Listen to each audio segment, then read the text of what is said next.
Pioneer Valley Planning Commission has released their 2015 Plan for Progress on how to make our region prosper into the future.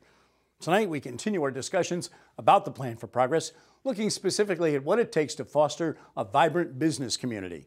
Joining us are Susan Kasa, president of Boulevard Machine and Gear in Springfield, Delcie Bean, CEO of Paragus Strategic IT in Hadley, and the president and CEO of the Economic Development Council of Western Massachusetts, Rick Sullivan. I think the EDC's role is exactly as you talked about, which is to, my board at the EDC is the CEOs and the business leaders of the largest employers in the Commonwealth of Massachusetts in terms of Western Massachusetts. And in reality, they do, in many ways control the economy of Western Massachusetts. And so what the leadership position that the EDC is able to take is on those larger regionally based issues that are important to business. So whether we're talking workforce development, which I think is the #1 issue on everybody's minds right now, energy, education, public safety comes in as a component. We need to be a spokesperson and drive an agenda that's important to the business community here in Western Massachusetts. Delcie Bean, Susan Kasa, and I'll let you fight over who takes this first. Maybe I'll direct it to you, Susan, because you and I had a chance to talk a little before the taping. You both lead relatively small but growing companies. Let's talk about what you found, what you're finding in terms of the support, the backing that's here to help a new business succeed. And Susan, you were saying Economic Development Council, people have found you and what you do, your machine and gear business, through the EDC website, right? That's a win-win.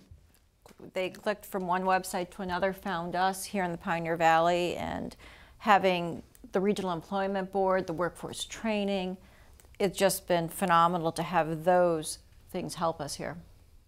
Delcie? Yeah, I think for us, as Rick was saying, workforce is our biggest challenge. So the work that the EDC and the other organizations are doing around helping to build that workforce pipeline is what's most critical to us.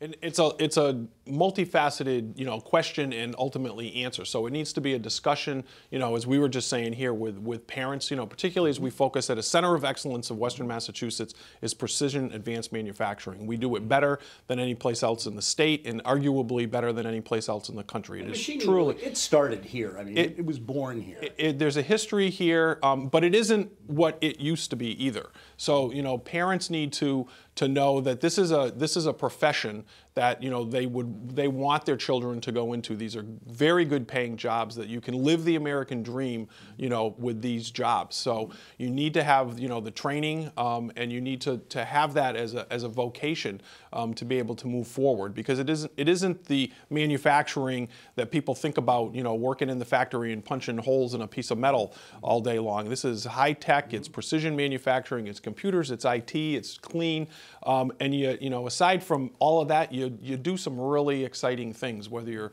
building airplane parts or submarine parts or runners on the U.S. bobsled team. It is all coming through Western Massachusetts. It's very exciting right now. Susan, you're the new cutting edge version of the business on which this valley really was built, machining, but like Rick said, you're not doing it the old way. It's not just punching holes in things. This is real high-tech stuff now, right? It's all changed from the machinery right down to the fluids used. It's not where your grandfather worked and you saw oil and chips on the floor. It's a very clean environment. And getting the parents to overcome that stigma. Delcie, you're a little bit other end of the spectrum in terms of what your company does.